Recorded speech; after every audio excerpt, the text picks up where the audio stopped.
Welcome back to the channel. I am Warhammer Man, and this is Warhammer Man Studios. And today we are going to be taking a look at the terrain that we just recently painted up. I'm just going to get these guys out of the way really quick. And we did a three-part tutorial basically on how to use, basically like just use like a can of spray paint, or a few different colors I should say, to do like just a basic primer setup on your terrain, and then you can kind of get like the worn out, like rusted underhive feel as like your base, kind of like base color or base paint, and then you can kind of go from there. So instead of having just like a just regular old base primer on there, and it's just like some boring, I mean whatever, silver or whatever you want to use for your regular color, we just basically added like a few different colors and gave it like this, it's just really like a gritty, dirty feel to it. And then if you look at it from the underside too, it has like a nice blue color. Man, it's probably hard to make out in the video, but I know you can kind of see with the lighting how it is here. You know, it kind of has like that orange kind of dingy tint to it. But again, because it's designed to simulate the lighting effect of like shadowing, it makes it very difficult to like pick up on camera, because, you know, again, it's like creating the shadowy effect. So when you look at like these cans, they're actually like a little lighter on the top side here, and then they're darker. They have like a blue hue to them on the back side, so it's going to always give it like the shadowy feel. And same with the bottom. So when they're like up against, you know, a wall or something like that, they're gonna have like that, you know, natural lighting, shadowy kind of effect. I may bring in one more light like brighter behind me, if it's gonna pick up these videos better in the future. I'm not gonna mess with it right now, it's already in the middle of this. But you know, you can see essentially what we're just going for is just like that worn out look, and then that way we can kind of bring everything up from there and add in like some brighter colors and kind of make like a few different things pop. But essentially, you know, we just got like that kind of like, I mean, it looks like real rust, like you're about to get tetanus. I mean, I have my shot, but you might have to worry about it if you play on this table. But I mean, it's like, you know, you can see the blue there on the bottom, and it shows up real nice here. Yeah, see, it doesn't show up that much better over there, but you can see it's like real nice blue color to it. But then when you look at the other side, it's got like that rusty kind of look. And then when you look at it kind of from the side, you can see the shadow effect is like simulated in there. And we're going to do the same thing with the gangs too, and then kind of like frame out their faces so it draws all your attention to, like, you know, their face, like the key part of the model, or like, you know, kind of the glow of like, you know, a weapon or some kind of lights in the underhive type thing. So but as you can see, you know, we definitely got a nice effect to it. And then as we go in and maybe like put like some silver on the railings, or like bring a couple things, do like a little dry brushing in there, etc., we can get like a nice, real nice effect. But we basically already have like all of our metal with like, I mean, we have like a red, a tan, a black, and a red, tan, black, and silver, all incorporated in these. So they really do have like a nice little, you can kind of see the red here, looks real nice. That's a good spot. It's coming out nice in the camera and everything. And then when you look around, you can kind of see a few other spots where it kind of shows up a little more. But it essentially, it kind of reminds me of like that chameleon, like color change paint, because it's kind of like how you look at it differently. You can kind of see the effects different. But like on these, they're always going to be like, this would be like straight up and down. They're always going to be kind of tilted back like that. So you see how the light hits them from the top? When I tilt it back like that, the darkness right here goes away, and it's all light. So I didn't want any of the blue on this side. So this is all like shaded just with like the brown and the silver. And then on this side it's the opposite.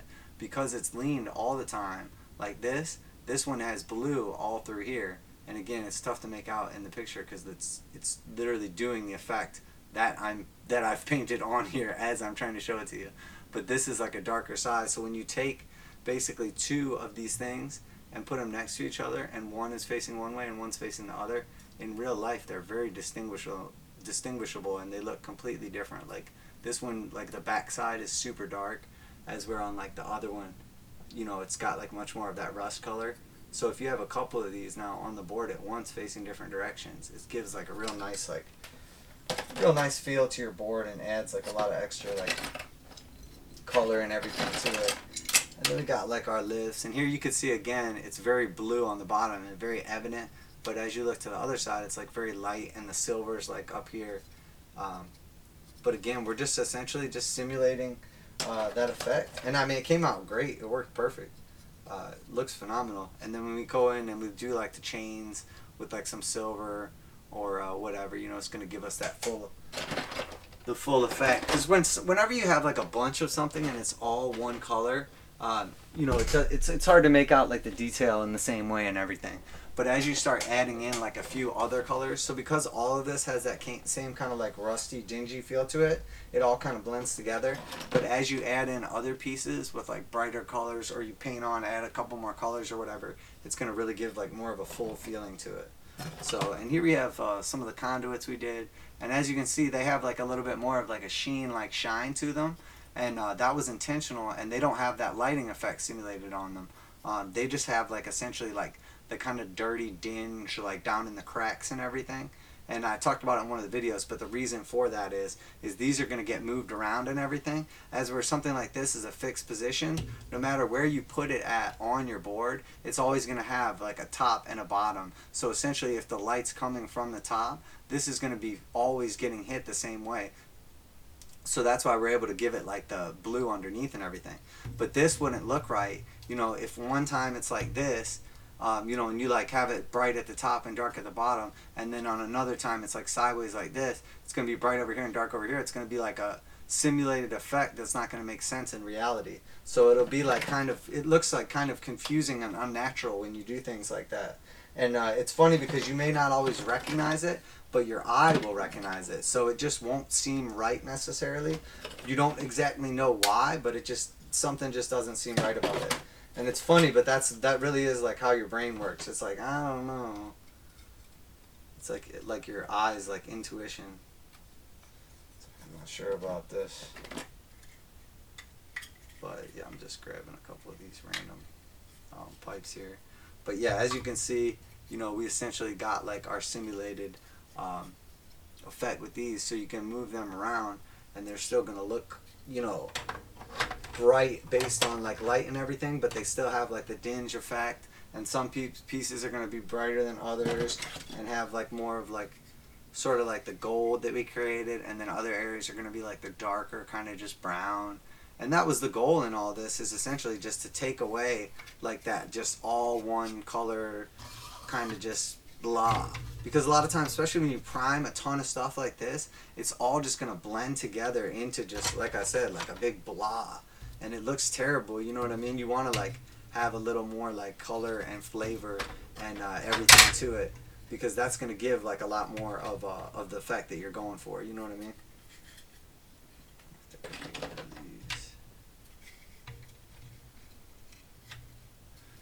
As you can see, I mean, you could space these things out. I'm not really looking to build a ton right now. I was just looking to kind of show off, and you see how it's given like the depth of color to everything. Is this part's like more silver, and then down here we have almost like that bronze kind of look, and again in here in the corners. And then as I give it like the faded like paint job look, it's really gonna give it like that life, and really like just, I mean, it'll really just pop once you get to that point. But it does take time. Oh, I think this is going to make. And you may find again, like, you know, there's, see there. These things move all around and do whatever they want, and you can just kind of, you can build them like a million different ways. Do whatever you want with them, which is so cool about it. Ooh, that's reverse.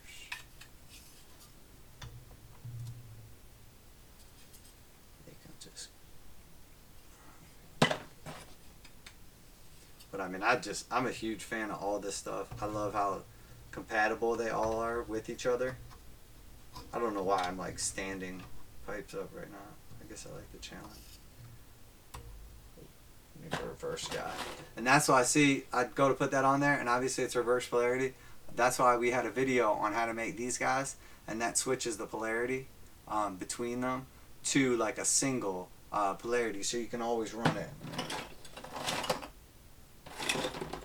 Um, so this one, there's two different styles of these two. So these two stick to each other because they both reverse polarity in a different way.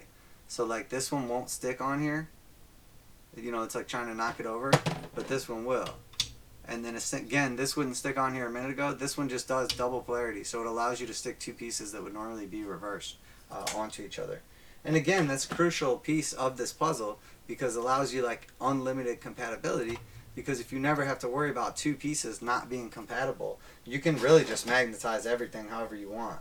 But like I prefer to have like some kind of like rhyme and reason to it. So I mean the most important thing is just like develop your own method for doing it, and then like just stick to that method, and then everything of yours will just be like set up. You're basically just setting yourself up to win in the long run by spending that extra little bit of time in the beginning.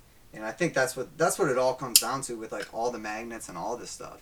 It's really just like go ahead, spend that little bit of extra time now, you know what I mean, and then get rewarded for it later because you have this awesome like unlimited compatibility board basically that you can like just change out whatever you want. You know what I mean? And again, this isn't really like a building video, and you guys have seen like all this stuff. I'm kind of just showing off the pieces a little bit, and I was hoping to get like kind of the colors and the angles to sort of like give it a little bit of extra, you know, like flair to them or whatever. But like I said, I mean, it's super cool, and like, you know, I have like a whole stack of like these guys basically all done up, so you can just put these on wherever you need to extend the pieces. And then like again, I talked about this, I haven't seen anybody else mention it, so I'm gonna just touch on it real quick. But there's like that little cross piece right in there, it's like shaped like a cross, and then there's other pieces that have that in the back side of them. So when you take that piece, has the cross built into it, and this one has like the reverse of it. So when you put those pieces together, they're not, this would be if they were not in there correctly and they're just kind of on there. But when you turn it to the cross just right, you hear that? I'm going to be quiet for a second. So look, I'm going to spin it until it goes in. Yep, and now it's like locked in. And all that is just them locking it. And these pieces are made to go together, so they make up that distance perfectly, like in spaces where you need it to be like a little bigger, a little smaller. They're like made to make that distance up. So, but yeah, that's it. I just basically wanted to like show off, you know, how the lighting effect came through and everything, and you can kind of see the difference between them. I probably should have put it like in the back here, and just moved all this junk out of the way. But I just have some other stuff I have to do before I'm going to have an opportunity to mess with this, especially with the holidays and everything coming up, and I do some traveling, so, you know, I'm not going to have as much time to be working on commissions and everything, and I have some that need to go out before Christmas, and then I have other ones, you know, that I don't want to just wait till the last minute on or anything, just to get started. So I like to just stay prepared and get started ahead. But and again, you can see like the depth of color essentially that we have, and this is literally just the primer. So instead of just having a silver piece that we're like about to like clean up and then null and oil, like we have just basically all this extra work done for us, and all we did was just a couple extra steps. You know what it really comes down to is all we did was just like divided up our primer into like 3 separate steps. So instead of like putting on like a couple like thin coats, we did like 3 thin coats, and we just changed the colors and hit it from a different angle and everything, you know, to get the extra bonus out of it. And we're gonna do it again for all this stuff, and show that off. That was just the metal that we had done so far, and I'm going to do this stuff in a little bit lighter of a color, and probably do again some zenithal lighting as well as sponge work, and probably be reworking, or not reworking, but doing a little bit more work on the board as well, just to kind of like give it a little bit of the weathering and everything as we go, and messing with the sponges. But again, we're just trying to get everything painted up and on the table here as soon as possible, and get some games and have a little fun with this awesome new set. So, and I do appreciate all the support lately. We have been getting tons and tons of feedback, and it has all been positive. And I appreciate even more the people that have taken the time to interact, and all the subscribers. We did the giveaway at 100, and we're already over 160. So thank you guys. Warhammer Man Studios, we're out of here.